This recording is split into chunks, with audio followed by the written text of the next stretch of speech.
એક સીતા ઉપનિષદ છે. 108 ઉપનિષદો જે પ્રસિદ્ધ છે એમાં એક સીતા ઉપનિષદ છે. એ ઉપનિષદમાં આવે છે કે બધા દેવતાઓ અને ઋષિઓ બ્રહ્માજી પાસે ગયા અને જઈને એમણે કીધું કે પિતામહ આ બતાવો કે આ સીતાજી કોણ છે. તો બ્રહ્માજી કીધું ઉદ્ભવ સ્થિતિ સંહાર કારિણીમ સર્વદેહિનામ સીતા ભગવતી જ્ઞેયા મૂલ પ્રકૃતિ સંગીતા. આ ત્યાંનો મંત્ર છે ઉપનિષદનો. ઉદ્ભવ સ્થિતિ સંહાર કારિણીમ, જે ઉત્પત્તિ સ્થિતિ અને સંહાર કરવા વાળી છે. સર્વદેહી નામ, બધા શરીરોની, ખાલી એક મનુષ્ય નહીં, સંસારમાં જેટલા પણ શરીરો છે બધાનું ઉત્પન્ન કરવા વાળી, બધાનું પાલન કરવા વાળી અને બધાનો સંહાર કરવા વાળી જે છે એ સીતાજી છે. બ્રહ્માજી કીધું મારી ઉત્પત્તિ કરવા વાળી પણ સીતાજી છે, મારું પાલન પણ સીતાજી કરે છે અને મારો સંહાર પણ સીતાજી કરે છે. સર્વદેહી નામમાં બ્રહ્માજીનો દેહ પણ આવી ગયો. તો કે કોણ છે? સા સીતા ભગવતી જ્ઞેયા, એ સીતાને તમે ભગવતી જાણો. મૂળ પ્રકૃતિ સંગીતા, મૂળ પ્રકૃતિ છે આ સીતાજી. ભગવતી, ભગવતી શબ્દની વ્યાખ્યા શું છે? ભગવાન કોને કહેવાય? પેલા આપણે એમને સમજીએ તો ભગવતી પણ આપણને એમનો અર્થ પણ સમજાઈ જશે. ભગવાન એને કહેવાય જેની અંદર 6 વસ્તુ નિત્ય નિવાસ કરે. 6 વસ્તુ જેમાં નિત્ય નિવાસ કરે એને ભગવાન કહેવાય. કઈ કઈ 6 વસ્તુ? ઐશ્વર્યસ્ય સમગ્રસ્ય, ધર્મસ્ય યશસ્શ્રિયઃ, જ્ઞાન વૈરાગ્યયોશ્ચૈવ, ષણ્ણામ ભગ ઇતિ રણા.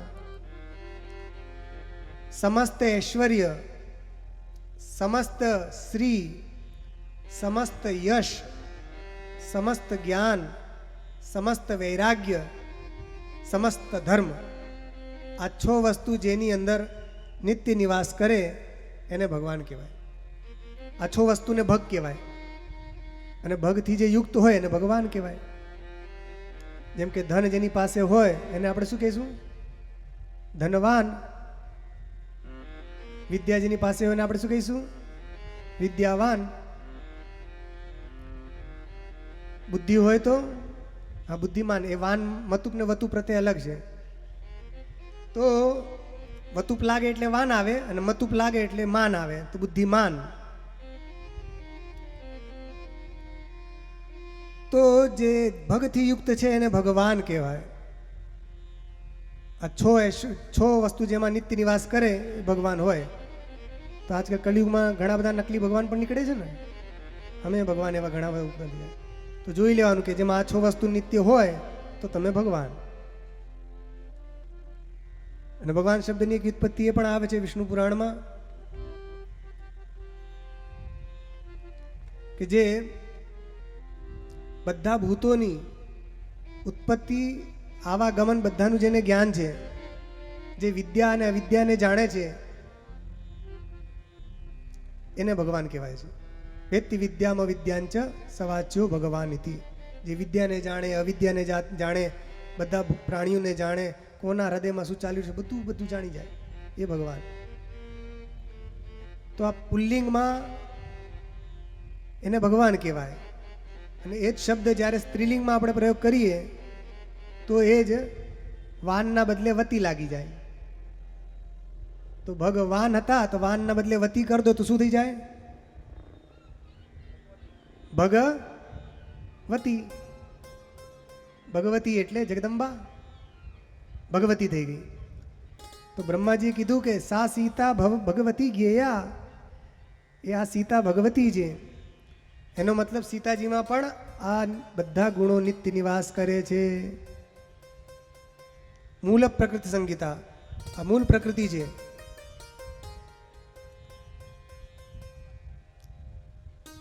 ભ્રુકટી વિલાસ જાસુ જગ હોઈ, રામ બામ દિસ સીતા સોઈ.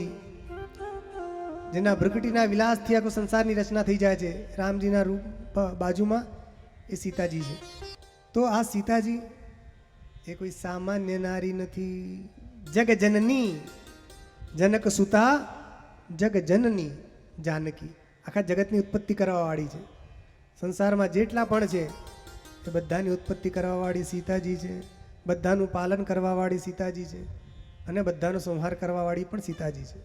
જ્યારે સત્વગુણ ધારણ કરે છે ત્યારે એ જગતની ઉત્પત્તિ કરે છે. એ રજોગુણ ધારણ કરે છે ત્યારે એ જગતની ઉત્પત્તિ કરે છે. સત્વગુણને દ્વારા એ જગતનું પાલન કરે છે અને તમોગુણના આશ્રયથી એ જગતનું સંહાર કરે છે. તો સીતાજીની બધી આવી બધી લીલાઓ છે, એકથી એક દિવ્ય લીલાઓ. તો આપણે એમનું બહુ સાત્વિક રૂપ અને બહુ એકદમ પતિવ્રતા નારીવાળું રૂપ તો આપણે જોયું જ છે, સાંભળ્યું છે કથાઓમાં. પણ ઉગ્ર થઈને જ્યારે અસુરનો સંહાર પણ કરે છે એ કથા પણ જ્યારે આવશે ત્યારે આપને અમે સંભળાવીશું. તો આ સીતાજીનું નામ એ મંગલ કરવાવાળું છે. રામનું નામ લો કે સીતાનું નામ લો, બંને એક જ છે. યદ્યપિ બંનેનું નામ એક સાથે લેવું જોઈએ. સીતારામ, આપણે શ્રીરામ જે કહીએ છીએ ને એમાં શ્રી કોણ? સીતાજી છે. શ્રી એટલે સીતાજી અને રામ એટલે આપણા રામજી. શ્રીરામ અને સીતારામ. જે સીતારામ સીતારામ કરે એની બધી ઈચ્છા પૂર્ણ થઈ જાય છે. બધા સંકટોથી એ મુક્ત થઈ જાય છે.